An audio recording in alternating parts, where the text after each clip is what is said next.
بسم اللہ الرحمن الرحیم۔ الصلاۃ والسلام علیک یا رسول اللہ وعلی آلک واصحابک یا حبیب اللہ۔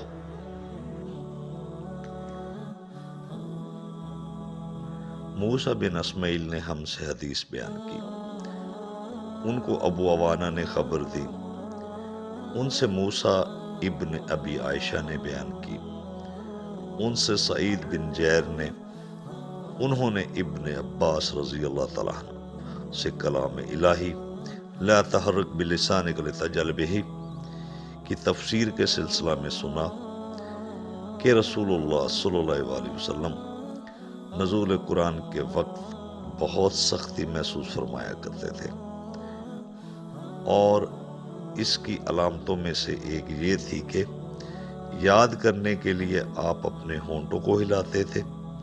ابن عباس رضی اللہ تعالیٰ عنہما نے کہا کہ میں اپنے ہونٹ ہلاتا ہوں جس طرح آپ ہلاتے تھے۔ سعید کہتے ہیں میں بھی اپنے ہونٹ ہلاتا ہوں جس طرح ابن عباس رضی اللہ تعالیٰ عنہما کو میں نے ہلاتے دیکھا۔ پھر انہوں نے اپنے ہونٹ ہلائے۔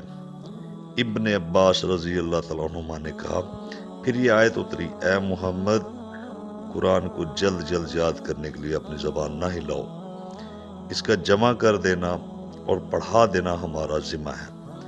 حضرت ابن عباس رضی اللہ تعالیٰ عنہما کہتے ہیں یعنی قرآن آپ صلی اللہ علیہ وسلم کے دل میں جما دینا اور پڑھا دینا ہمارے ذمہ ہے، پھر جب ہم پڑھ چکے ہیں تو اس پڑھے ہوئے کی اتباع کرو۔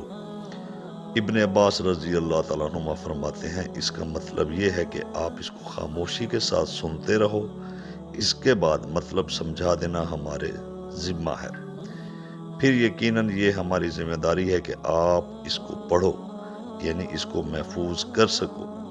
چنانچہ اس کے بعد جب آپ کے پاس حضرت جبرائیل علیہ السلام وحی لے کر آتے تو آپ توجہ سے سنتے، جب وہ چلے جاتے تو رسول اللہ صلی اللہ علیہ وسلم اس وحی کو اسی طرح پڑھتے جس طرح حضرت جبرائیل علیہ السلام نے اسے پڑھا تھا۔